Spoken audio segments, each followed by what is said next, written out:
who are entrusted to care for Mother Earth since time immemorial. We do so respecting both the land and the Indigenous peoples who continue to walk with us through this world. Today, the county is committed to working with Indigenous peoples and all residents to pursue a united path of reconciliation. Now, I'd like to have a mover and adopter for the minutes. For the agenda first, I'm sorry. That the agenda for November 27th, 2025 meeting of the Planning and Economic Advisory Committee be adopted. I thought you were going to read, sorry. Okay. Okay, so can I have a mover and a seconder for adoption?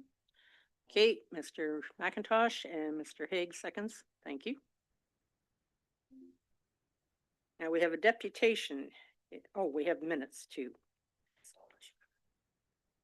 It doesn't have it, sorry. Do we have a disclosure of pecuniary interest and general nature thereof? Seeing none. Thank you. We need an approval the agenda, and that we also have to mention that it includes the minutes of the meeting held October 23rd of 2025. So any discussion or corrections on the minutes? Okay, well, all under one piece here. Okay. Okay. Obviously, I need more coffee. Sorry about that. So we need a mover and a seconder for the minutes of the meeting October 23rd. And do I have a mover? You have Mr. Leonard and seconder, Mr. Fowler. Any discussion? All those in favor? Carried. Now we've gotten to the deputation and presentation. We have Jim Knapp, Director of District 1 West, Ontario Federation of All-Terrain Vehicles and President of the Frontenac ATV Club, provide Planning and Economic Development Advisory Committee with a year-end report on how the Frontenac ATV Club performs this past riding season, being its first year with required permits. We welcome Mr. Knapp. Thank you for having me here. It's nice to see most of you again. My purpose here is to give you just a brief overview of the accomplishments of the Frontenac ATV Club this season. The Frontenac ATV Club's mission is to support our members by ensuring they have the resources necessary to enjoy our county's trail system, provide safe, legal, and environmentally friendly, sustainable trails for all users, and to strengthen public perception through active involvement in the communities we ride in. As predicted, our membership grew substantially. It soared all the way to 728 members. This time last year in the OFATV, sitting at just over 14,000 members, we were ranked last among the 26 member clubs. Today, we sit at number 8 overall. While nearly half of that growth was due to required permits, I can say with confidence that much of it also reflects how active and engaged our club is.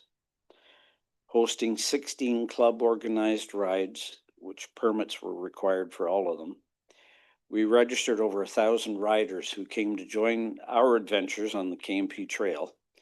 And these riders came from all over Ontario, Eastern Quebec, and Northern New York states. These riders brought thousands of dollars to our local economies, and now that we've introduced them to the area, the beauty will ensure their return. Our trail maintenance team spent hundreds of hours and many consecutive days at a time out on the trail, cutting up and removing fallen trees, especially after an early spring ice storm rendered the unsafe trail. When the level of skill required it, we called on a professional arborist to assist us in the removal of large, dangerous trees that were concerning residents along the trail. The emails and private messages we received from non-riding trail users made it clear to us that our work is truly appreciated by the broader community. We lived up to our commitment to the trail by filling potholes and cleaning out clogged culverts and ditches, and we'll have much more to do this spring. The maintenance team also took on replanking 4 bridges along the KMP. This will give several years to the surface of those bridges. Our OFATV certified trail wardens are out on the trail regularly with patrols. They treat every person they meet, cyclists, hikers, horseback riders, and ATV riders alike, as a valued trail user with the right to be there. Our wardens routinely engage in friendly conversations with trail users, and the email and messages we receive from the public demonstrate the high level of regard they enjoy. Wardens provided escort to the Gravel Cup cycling event again this year. They also escorted all of our club rides, ensuring everyone gets across Highway 38 safely, and they see that no one gets left behind. The Frontenac ATV Club raised the money and purchased 2 high-end AEDs. These devices are on the trail when there's a patrol or a group ride. Our wardens all got trained and certified in rescue first aid, CPR, and the operation of the AEDs. They're prepared to save the life of a complete stranger on the trail.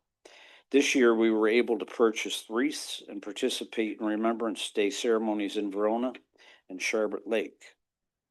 We raised close to $1,400 for Frontenac Rural Services Winter Boots and Coats for Kids campaign, and we'll be providing a full Christmas dinner to 5 families throughout the county. This will be as well as a donation to the Verona Lions Club to go towards their Christmas dinner fund, as well as donation to our local food bank. There are many more things that we've done that we're very proud of this season, but it would just go on and on. Our financial and in-kind hours exceeded what any of us thought we could do, but I know Richard will be reporting on that, so I'm going to end this by saying, and quoting a good friend of mine, with a great partnership, we can do great things. So I thank you for your continued support. And that's it. Thank you very much. Are there any questions to the presenter? Councillor Vanderwall. Well, I want to start off by thanking you for the great update. I mean, it all sounds positive, that's for sure.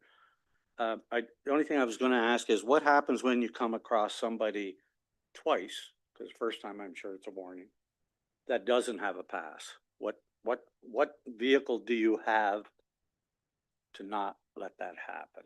Or Okay, so because it's posted on every entrance that a permit is required, that gives the OPP the authority to give a ticket. What happens when we come across someone, we talk to them about, you have to have a permit. We carry a copy of the bylaw with us. We show it to them. We also talk to them more about advantages to a permit. You have a permit, you're covered under our insurance with 15 million liability. You have a permit, you can participate in our organization's activities, which we do a lot. That's why we get so many people from other areas coming in here, because we do a lot. 16 club rides in a season, that's a lot. We do them Wednesdays, we do midweek rides, which will go like maybe from Verona to Newborough. Not to cut you off, but the question was just around what you do when there's a Sure. second. Yeah, so what we do is we'll tell you the benefits. We'll make a note of it. If we see you 2 or 3 times, well, then we can either give it to Richard or, we can do other things. Okay, any other questions? Okay, mine will be, has there been any tickets issued by the OPP based on this system? Yes. Yes. Do you want an example of where? Sure. Okay, so up at Sharbot Lake, Bill, who was a trail warden, he just happened to be going through, and the OPP called him over and said, help us with this.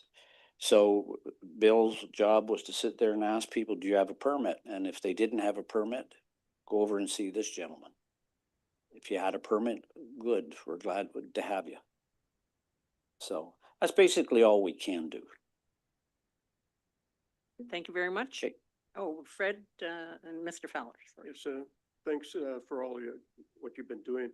As far as permits, can somebody buy a permit on the spot if they need to, or do they have to go through a process? No, we have, we can sell them right on the spot.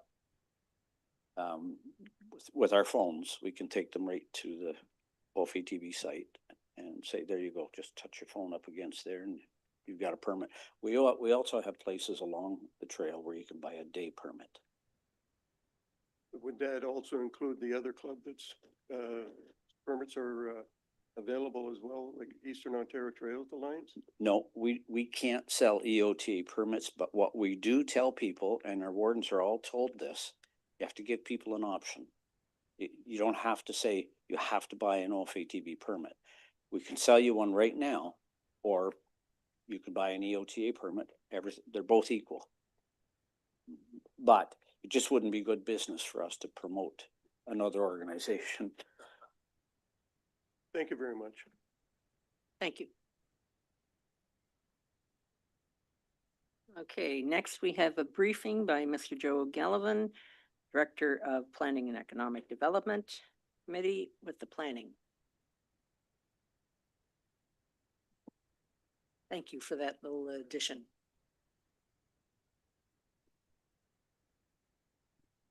Thank you, Madam Chairman, and I acknowledge Leona online.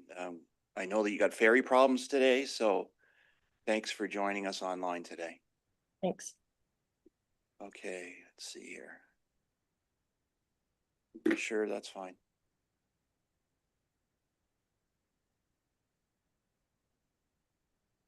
Oh, and sorry, I missed Mayor Smith is online too. Thank you, Fran. Good morning, everyone.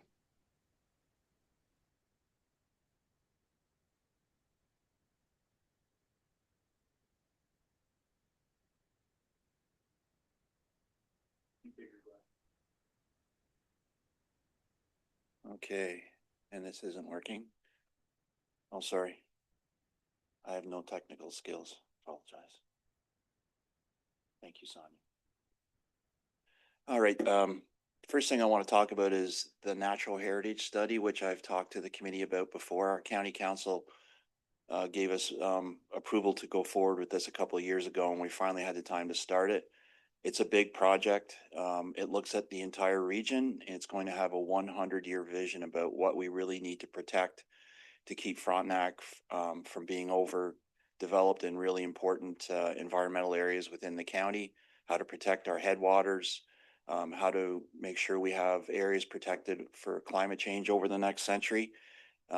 We received over 10 submissions. Usually when we send out a request on a big planning study, we get 3 or 4, maybe 5. It was remarkable that we got 10, and of the 10, 8 were very, very high quality, a lot of thought put into it. So we held interviews with a short list earlier this week, and when I say we, I mean myself and Ms. Bolton, Christy Elderhust, who's our GIS specialist, because there's a lot of GIS analysis to go along with this work, as well as Brad Wright, the Director of Planning with South Frontenac. So we expect to have a team on board by early next month. The project is going to take up to a year to do. We'll keep you up to date over the time period. But it is going to have hopefully a positive impact in the long term about protecting what's really important in our Frontenac region. Now, the next slide, I think I'm going to have Jeanette, but this is a speech that was done at Queen's Park about 10 days ago by our local MPP, John Jordan. And it's about the communal services work we're doing across the county. So it's about 5 minutes, but I thought you would want to watch this.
Thank you. I just wanted to show that to you for a couple of reasons. Number one, it's not very often that Frontenac is mentioned at Queen's Park specifically.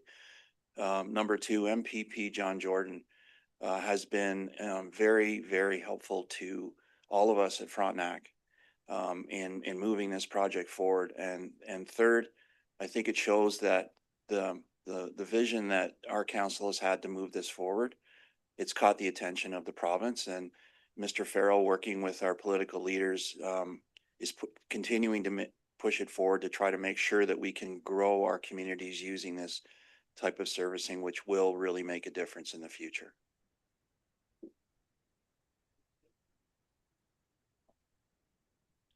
This slide is just a picture of the formal, what is called the notice of decision of County Council. The last County Council meeting, County Council approved the brand new South Frontenac official plan. That plan was in front of you at your last committee meeting, which you endorsed. Last date of appeal is December the 10th. And I know Ms. Bolton has said this before, but this is the first township OP in Ontario to really promote growth using communal services. It is a pioneering plan, and we congratulate South Frontenac in having that vision. Just a couple of things about our planning application. So things have gone up again this year.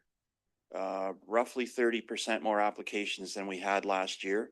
But again, as Ms. Bolton has mentioned before, now that we have delegated authority for some of the approvals, it does reduce our time. So numbers are up, but our time is not going up that much as by 30%. And then just to give you an example of not every planning application is the same. We just finished working on a complex planning project on Palmerston Lake in North Frontenac, and it took over 400 hours over the last 3 years of staff time. I'd like to commend our community planner, Jenny Capusta, who's carried this for the last 3 years. It's been a lot of juggling, making sure the public are kept up to date, working with biological experts, working with township staff. But we were able to bring it to Township Council on November 21st, and they made a decision to deny the application.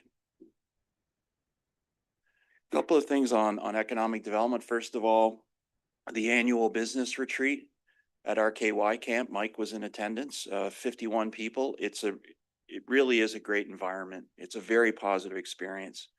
You can note that we had lunch from Rampant Kitchen, which is a Frontenac business in South Frontenac. And Debbie reminded me earlier today that the owner of Rampant Kitchen went out of her way to source all the food from the farmers in Frontenac County. But every one of these is just wonderful to attend. And I want to thank Richard and Debbie for their efforts on this, because everyone walks away with positive experience.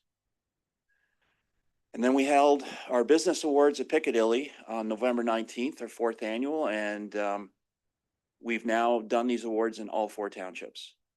And you see the winners. The business of the year is the Kick and Push Brewery in Charbet Lake. I also want to point out that the awards were amazing. The physical awards, you can see the owner of K&P Brewery holding the award between Debbie and former Warden Lichty. They were done by a company in Hardington called Select Manufacturing, Paul Outwater, which we want to thank. Really beautiful awards, when I think the recipients were very happy to receive them. So again, thank you, Debbie and Richard. You just keep moving things along. And just a clarification, the awards were created by a different creator from each township over 4 years, but we didn't host the award ceremony in different townships over the last 4 years. Thank you for clarifying that. But you're heading out to other places, right? Next year, you think? Yeah. Okay. Early stages. Big bridge completion on the K&P in North Frontenac, the Antoine Creek Bridge replacement. This is going to allow the snowmobilers much safer routes this winter. I think they were crossing a variety of roads before, and now they're going to be able to get on this bridge. It's a big step forward, another big positive step forward for advancing the K&P trail. And Richard and Debbie have been out again, very busy in October, doing public engagement across Frontenac. Also, virtual open house took place the middle of last month. We had a survey up and staff are now working on a report that will come to you for review early next year about some of the comments we've received. And our new community development officer on a 3-year contract. Again, I want to thank this committee for supporting this new position the last 2 times we've spoken to you about it. We are moving forward with it very quickly now that the county council has approved the budget. We'll be posting it no later than this Friday, and the competition should close by the end of or middle of December. And we'll have a staff member on board early next year for at least a 3-year contract. And that's the end of my presentation. Thank you, Madam Chair. Thank you. Do we have any questions for Mr. Galvin? Okay, Mr. Fowler? I'm looking at the picture of the Anton Creek Bridge. Is there going to be some protection put on the wood surface for the snowmobiles, because they can really tear up a bridge surface? A lot of times they use a heavy, kind of like a tarp or something over it to protect it. Yeah, we're in discussions with it's usually supplied by the snowmobile club, and so we're just in discussions about finding that for this year. Okay, Councillor Vanderwall? I have one question and a comment. Is the application that was denied in North Frontenac, would that be appealed? So if it was an official plan amendment, which was turned down by council, so that's not coming forward to us, but there is the right of appeal by the property owners. And secondly, I also want to mention Justin Bloomberg, who is our Frontenac Municipal Services CAO, or whatever you want to call it, CEO. But they've also been promoting the communal systems across Ontario at different workshops, so that's positive too. And I do, every chance I get, I do give a shout out to John Jordan too, because I can't remember an MPP who's worked as hard for Frontenac anyway that I can remember as long as I've been here. And it's actually the second time it got into the House, because when we went up to Toronto last year in January or February, whatever it was, he was speaking in the House that day too about Frontenac Communal Services. So he definitely is on board and is a great advocate for us. Thank you. Okay, any other questions around the table or online? We also have Councillor Smith and Ms. Flashman online. Okay, I've just wondered in that, along the line of Councillor Vanderwall, because of the amount of time invested by the planning committee for the La Folla Lane project and that, did you have any indication ahead of time, or was the applicant sort of ambushed on that? It just seems a lot of hours invested. A lot of hours were invested because there was a lot of challenges with the site, and the land use was somewhat unique. It wasn't a subdivision. They were building cabins, a number of cabins, but not by plan of subdivision.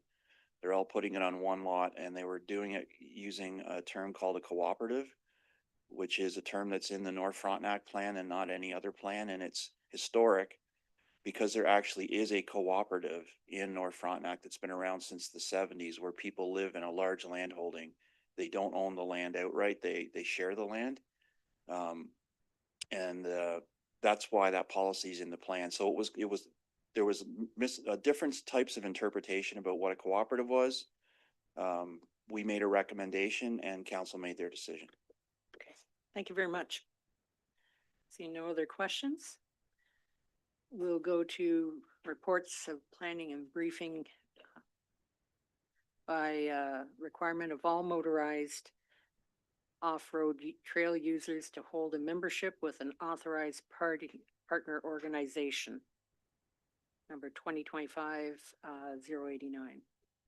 So we just need a mover and a seconder for the motion that's there. The motion is be resolved that staff be authorized to enter into a 3-year memorandum of understanding with the Frontenac ATV Club and the Eastern Ontario Trails Alliance for non-exclusive use of the KMP Trail under the existing conditions. We just need a mover and a seconder. I'll move that. Okay, Ms. Councillor Smith moves and a seconder, Councillor Vanderwall. On the floor now.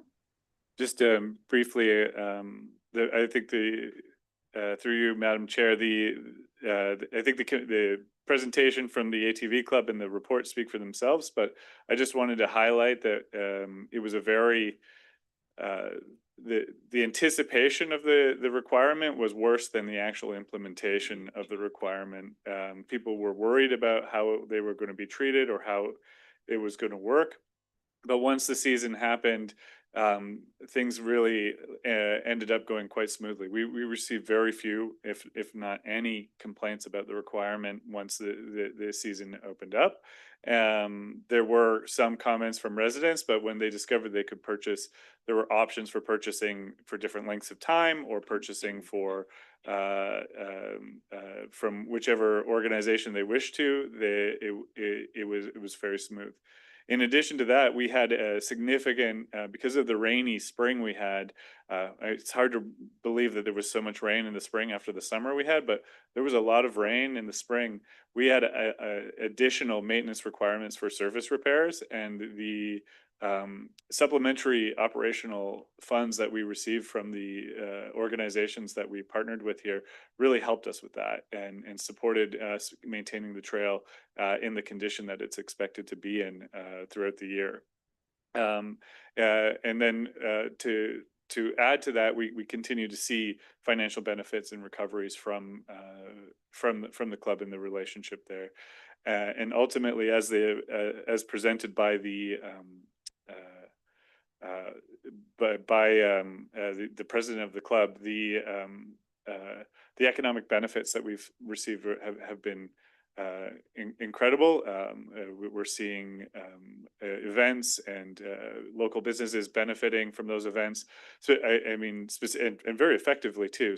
Their night ride, their light up the night rides that they do to Charbot Lake, they'll bring 50 or 60 individuals from Verona to Charbot Lake. They'll be in and out of the restaurant in an hour, which is, really difficult to do, and back down. And that's a great injection for the restaurant in terms of seeing economic activity. And we're hoping to see more of that. The other thing, there's just costs that we didn't even have to engage in because of our use. We saved thousands of dollars in terms of bridge redecking due to volunteer hours committed to us by the ATV Club, and we've saved thousands of dollars in tree removal. We would have had to contract tree removal companies to come in and clear out, especially when we had that ice storm, and there were lots and lots of trees down. It took a couple days to clear those trees out with the volunteers from the club. That would have been very costly to the county if we hadn't had that partnership in place. So it's been a very beneficial partnership, and our recommendation here is to continue with the terms as they are and go forward on a 3-year basis. Thank you. Any questions? Councillor Fowler. Yes, regarding the one pass system, that's going to happen fairly soon, I hope. And it might solve a lot of the problems. The other thing I was just wondering, if you had a one-time organized group that puts on a run, will they still need to have a pass to go on the trail? Both good question. The question is yes. They would have to meet the requirement to have a pass on the trail, but they can work with the Frontenac ATV Club. If that group is not affiliated directly, we can connect them to make sure that those requirements are covered in some way, shape, or form. The other, in terms of the one pass, that's there were comments earlier about MPP John Jordan. That's something else that MPP John Jordan has been very supportive of in his leadership, and so we're working closely with his office on the coordination to move that forward. Okay. Any other questions? Councillor Mr. McIntosh. Thank you. I'm fully in favor of the motion, Richard. I just had a couple of questions on the bylaw. I wanted to know how e-bikes are being treated in the bylaw. Because on the Cataraqui trails, they're treated differently than I think they are here. They're claiming that they're a motorized vehicle, so makes it somewhat difficult. So that was the one question. And does our bylaw specify ATV use versus snowmobile use for times of year? Is that covered in the bylaw? Is that somewhere else? I'd have to review the bylaw specifically, but our agreements with the, each organization are based on time of year. Certainly the agreements for, use with the snowmobile clubs are limited from December 1st to the end of, March. That's something that, we flagged as requiring additional discussion based on the fluctuation of seasons. Is there a way to, start a season later if December 1st looks like this, or if the snow is gone by the end of February, are we able to end the snowmobile season? And mostly the issue comes out of insurance and insurance requirements from the various organizations. And so we have to have some longer discussions about those. And as for the e-bikes piece, we had a discussion earlier this year about the definition of e-bikes, and it falls under the definition of bicycle, which at the time was housed, how they're included in the Highway Traffic Act. Okay, thank you. And the discussion on time of year of use, I think, is worthwhile given climate change that's occurred. Agreed. Okay, Mr. Leonard, did you have a question before? No, okay. Mr. Vanderwall?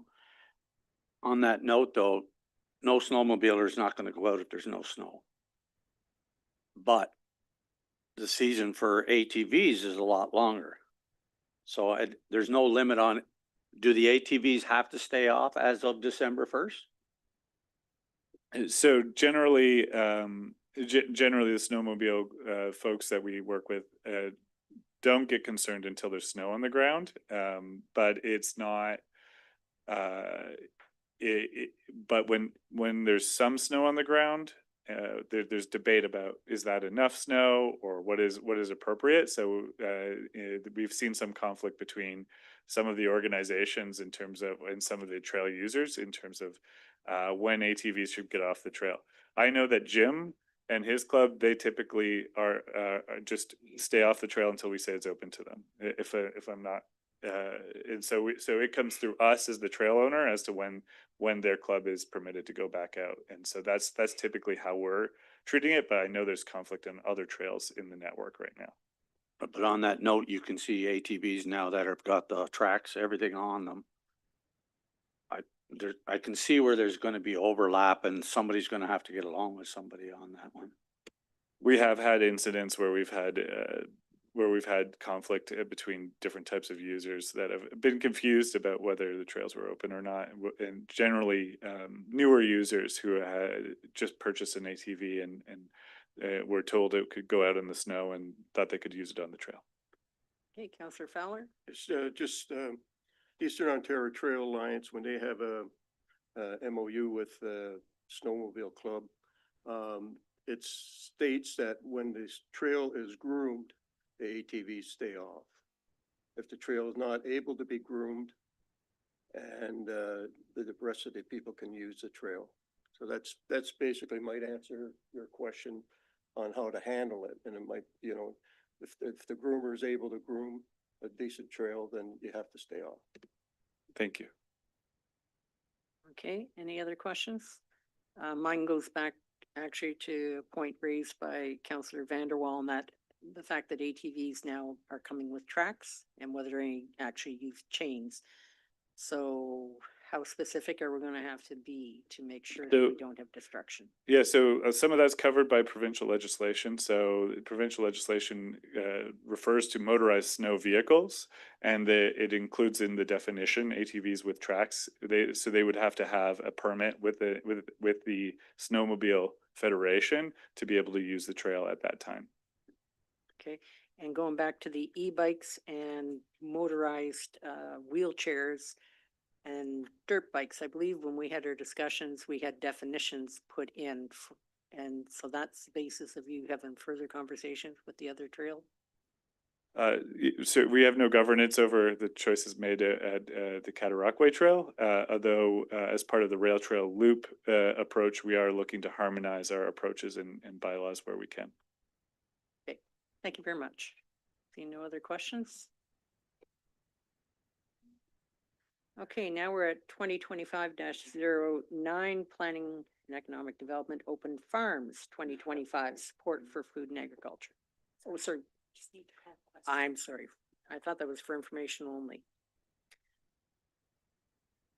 We'll call the question then.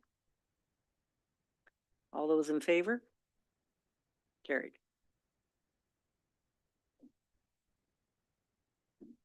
Okay, now we're at the open farms. And support for food and agriculture. So we just need a mover and a seconder for that motion, and it's be resolved that the Planning and Economic Development Advisory Committee recommend to County Council that the open farms event be suspended for the foreseeable future, and further that the Planning and Economic Development Advisory Committee recommend to County Council staff and financial resources used for coordination and hosting the open farms event be deployed for supporting the food and agriculture sector through a variety of initiatives, including strategic partnerships, increased support for farmers markets, continued support for plowing matches, improved farm, food, and beverage information on county website, and farm to fork connection building. So we just need a mover and a seconder for that. Someone like to move it? Mr. McIntosh, seconded. Councillor Fowler. It's on the floor for discussion. Councillor Vanderwall. Can South Frontenac apply to that grant for a grant then to the summer kickoff event, say at Centennial Park then, where all these food vendors come and for the music festival? I mean, in the past, South Frontenac supported the open farms quite heavily. So I'm just wondering if we're not using that money for, like you said, you're going to use it for other events. I'm wondering if that might be an event. Can I walk through and give a brief update on what the support what we're recommending the support looks like? Because that is part of kind of the package of what we're suggesting, if that's, How about we let Debbie do the presentation? Yeah, we'll get to answer. Yeah. okay, perfect. Thank you so much. So I just want to do a bit of a recap from this year and then some recommendations for the support moving forward.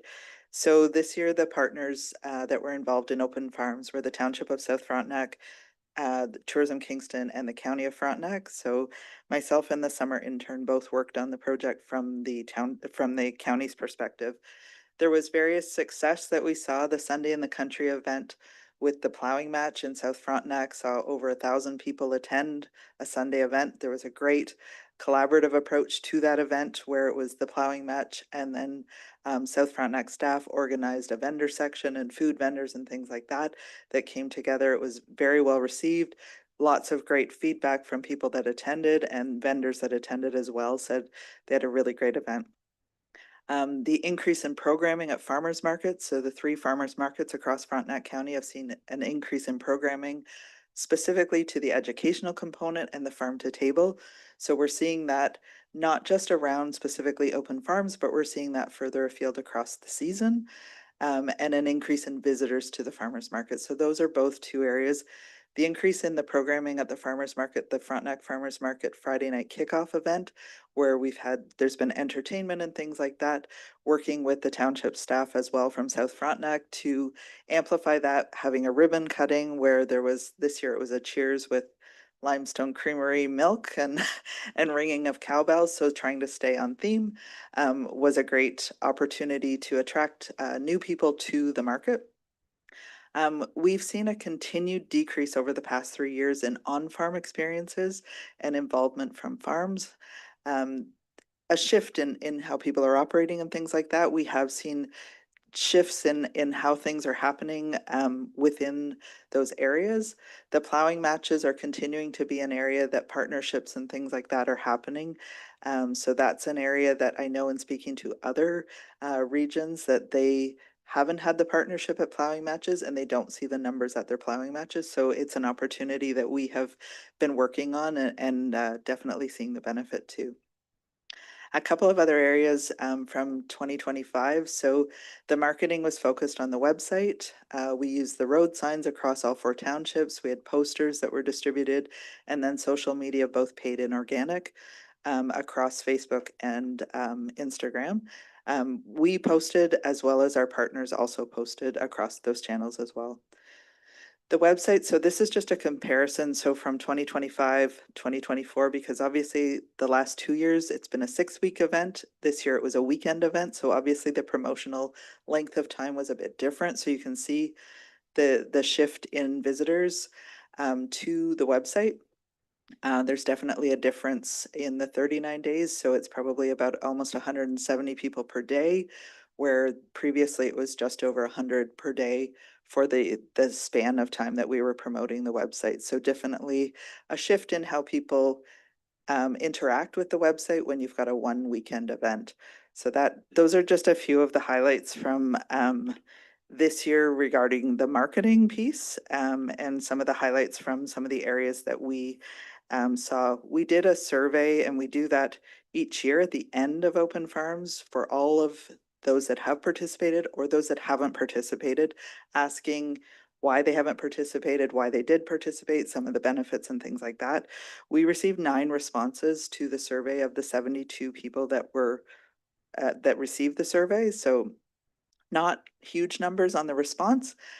We did keep it open. We did offer an opportunity for people to meet with us as well and offer feedback. We did meet with one person that provided feedback, and that was one of the advisors from the farms, and they provided feedback from the farm, but also from the market that they work with too. So great feedback and great to have further conversations. And we have continued to have conversations offside with people, just in casual conversations, talking about what do you need? What would you see the benefit of? As we just have networking events and different sessions with people, or picking up the phone and talking to them. Those are a few of the highlights from this year that I just wanted to cover.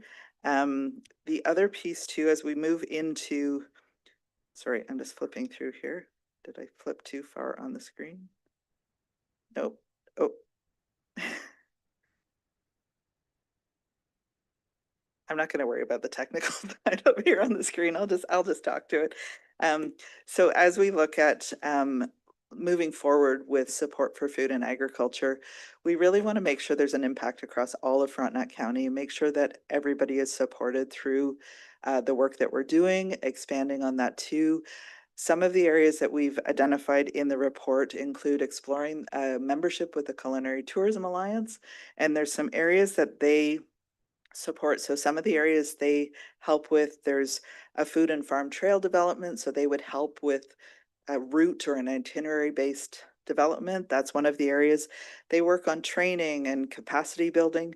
They also help with marketing and storytelling. They have much larger channels that we can gain access to. They have different programs within the marketing that we could also look to access. Experience development is another one, and strategic planning or feasibility planning is another area that they also support with. So those are some of the areas that we've talked about with the Culinary Tourism Alliance. We have a couple of businesses that are Feast On certified. There's several in Kingston that are Feast On certified, and that all falls under the Culinary Tourism Alliance, meaning minimum 25% of their product has to be local being in Ontario. So that's another area. Another area that we did indicate through conversations was exploring a connection with the Agriculture Ontario. They have a website that has a map-based program. It is a membership-based program, so we want to explore that and see if there's a way that we can connect our farms to that map, so it's a larger audience as well. Also working with our regional tourism organizations on that piece from a regional perspective as well. The next area, again, continued support for the farmers markets with increased awareness. We would sit down with the farmers markets to have that conversation. I know they're already supported at the township level, and that wouldn't change. I'm just suggesting are there other things that we from economic development could do, connecting them as well with our regional tourism organizations. The next one is continued support for the 2 plowing matches that take place in Frontenac County on Wolf Island and in South Frontenac. So those are 2 of the areas that we would continue with that, and continue exploring additional opportunities for the marketing of this initiative with South Frontenac, with the Township of South Frontenac, with the collaborative approach on that event as well, similar to what they did this year. Improved presence on the website for farm, food and beverage information on the county website, so including links to the various locations. So we would eliminate the Open Farms standalone website and migrate the information for those links to the farms, the food and beverage locations, things like that onto the county and the visit sites.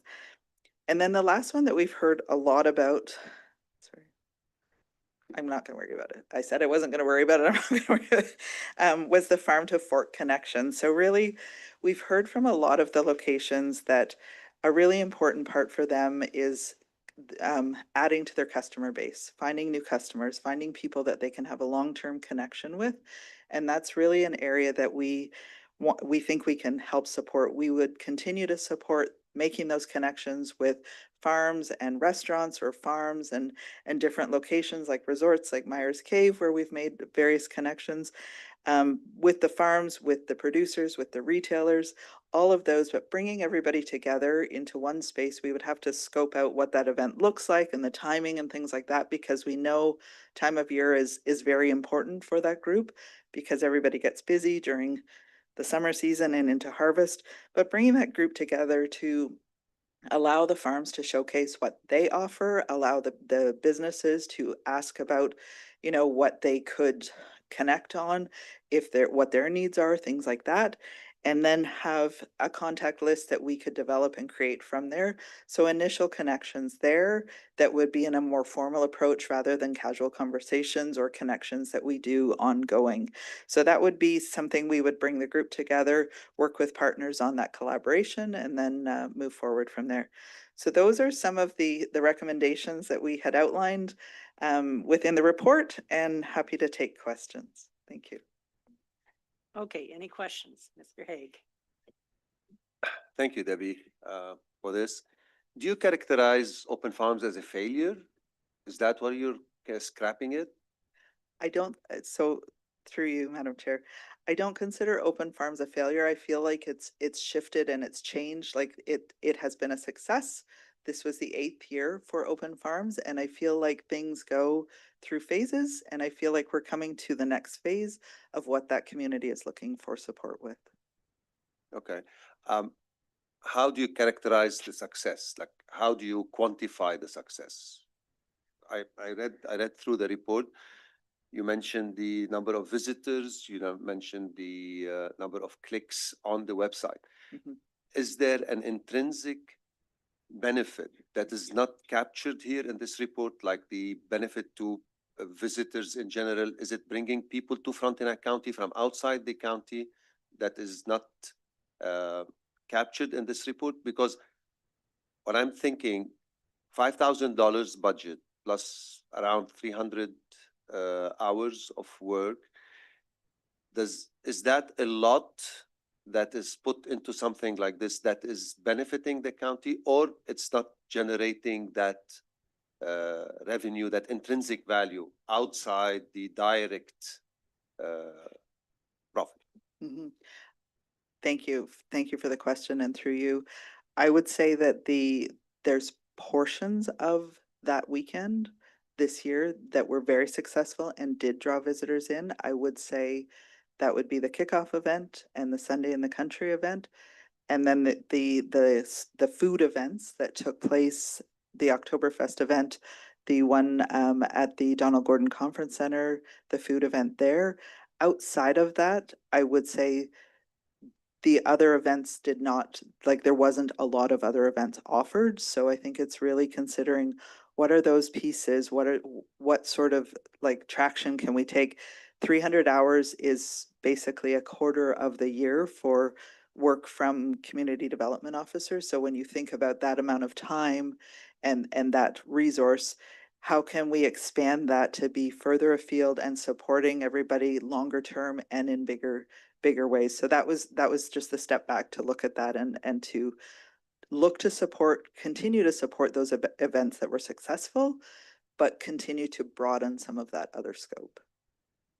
Thanks. Okay, Councillor Vanderwall? I guess a couple of comments. I think, and this isn't anything to try to not to be negative to farmers markets, when it runs every week, the people that support the farmer's market and want the produce, it's great. But then we got farmer's market opened in Perth Road, then we got one opened at the Lions Hall, then we got one opened at, and I think it got saturated and it pulls away. Well, from the Harrismith one, I want to just mention because we put a lot of energy into that Harrismith one. And it runs every week. I don't know if that's too often or not. But I know there's a lot more farmers markets, which sounds great, but it pulls away from other events. So that I felt happened this year. I noticed one thing about, well, the location this year, of course, and the weather was perfect for the plow match. It just, and not because it was in Sofronic, it just was the perfect location. And so we had counselors from the city of Kingston.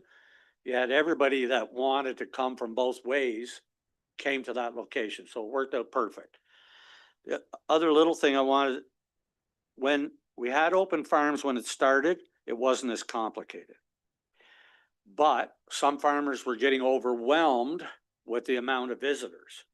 So then we put in a ticket purchasing system.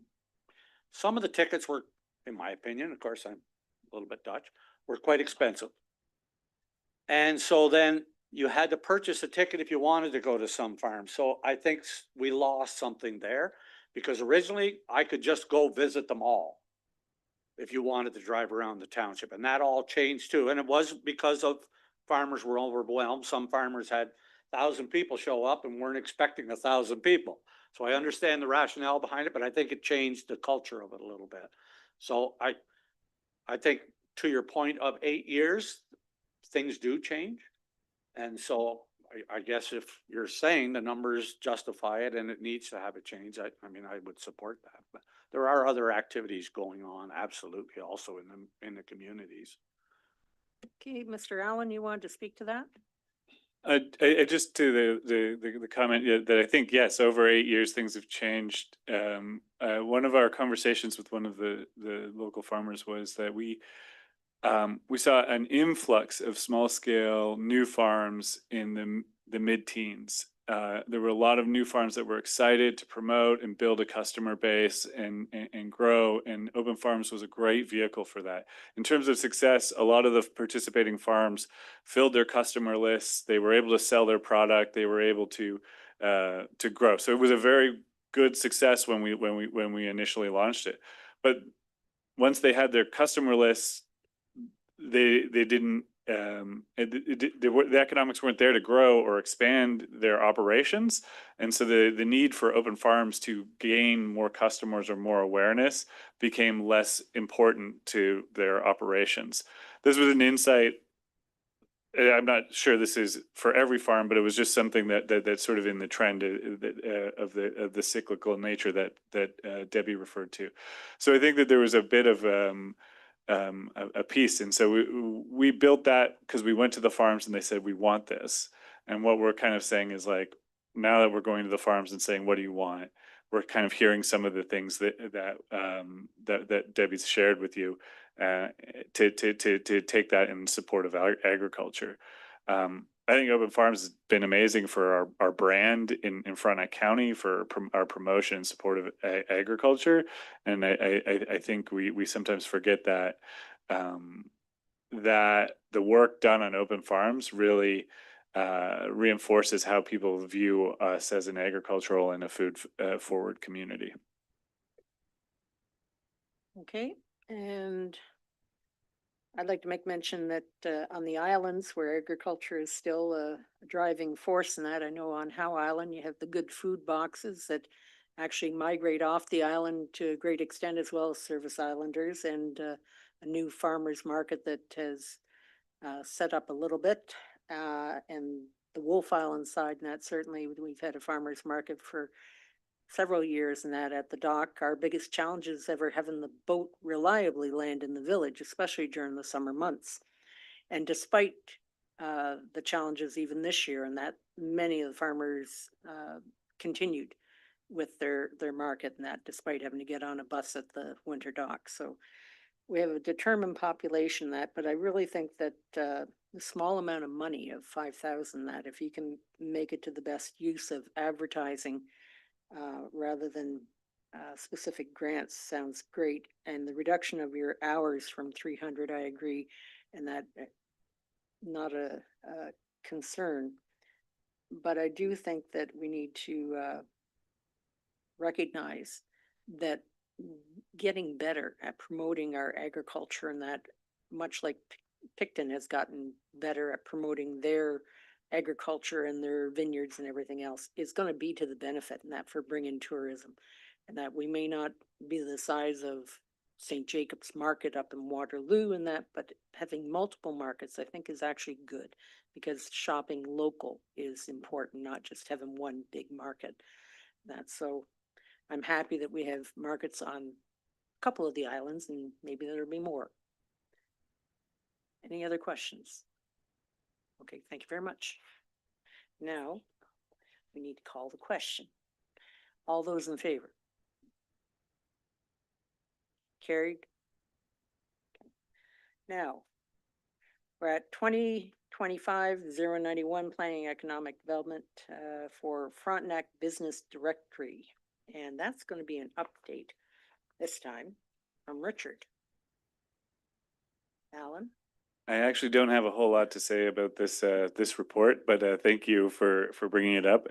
Just as way of introducing the report, the website at the county is going through a transition, and the database that runs our business directory is hosted as part of that website package.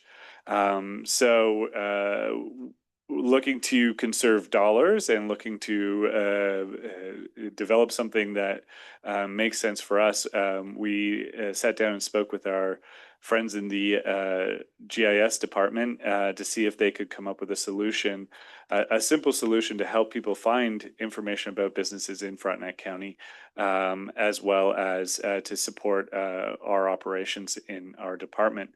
And the link was included in the report to the Wolf Island community map, which is I guess I would call a pre-version or a similar version to the type of thing that we would be developing with GIS over the next 2 months.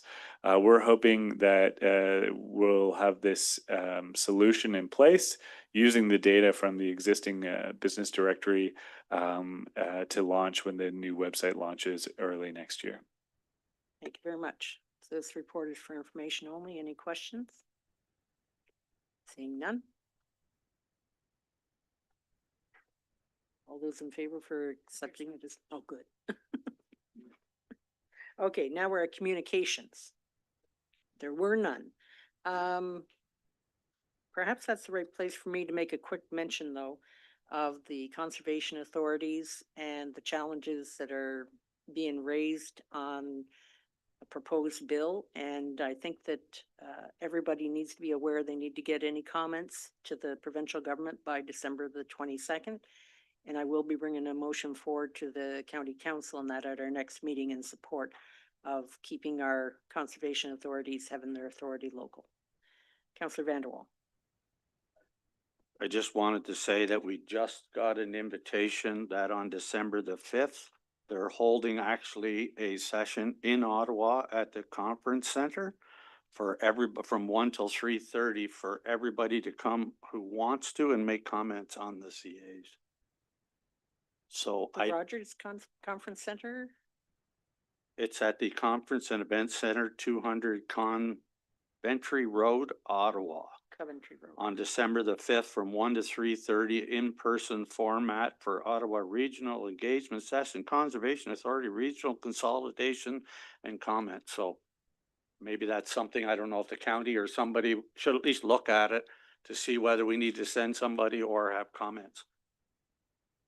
I think that would be a very good idea, and thank you for sharing that. Any other communication? We have CAO Farrell would like to speak. Just a note to this group, as many of you know, we share a building here with the CRCA. I will be meeting with their general manager next week to continue the discussion around what this means for not just them, but the municipalities and everyone involved. Just checking my calendar here. Looks good for the 5th.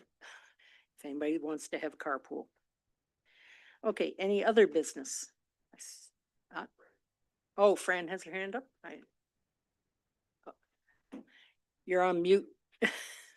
Yes, I just wanted to say that I really would like to hear from our conservation authorities. Like, we have 3 in our municipality, and I haven't heard too much from them about what's proposed and what they think should be proposed. It would be good to go to these sessions with an idea to support what our local folks think works best. Okay, I believe you may have gotten an email just sent out yesterday from Jerry, and it has quite a bit of information regarding it, and that's actually where I've gotten the motion from. And who does Jerry represent? He's with the Cataraqui, I believe, Conservation Authority. Okay. See, we have Quinty, Rideau, and Mississippi in our municipality. Yeah, And he I might actually would- be Mississippi. I'm sorry, he might be Mississippi. I'll have to look. Okay. Okay. And Councillor Vanderwall? Well, on that note, though, I think it's a good idea to go and have suggestions, but I think you also need a suggestion of if merger goes ahead, what is the best alternative? Because it's easy to go say there and leave everything the way it is. The reality of this world, nothing's staying the way it is. So I think you need to also go to have a positive comment to say, well, you know what, if we created one CA, what happens to those offices? What happens to staff? Are we still going to get the same service? And we're still going to be serviced the way we need to be serviced? Because you have to have some positive comments of what you would like to see if it happens, not just always don't do it. Okay. All right. Mr. Haig? Other business, yes. Yes, Mr. Haig. This is a question to the economic development team. I don't know if it's relevant or not, but we all know FIFA is coming in 2026 to Toronto. Is there any way that we can tap into benefiting from this in Frontenac County?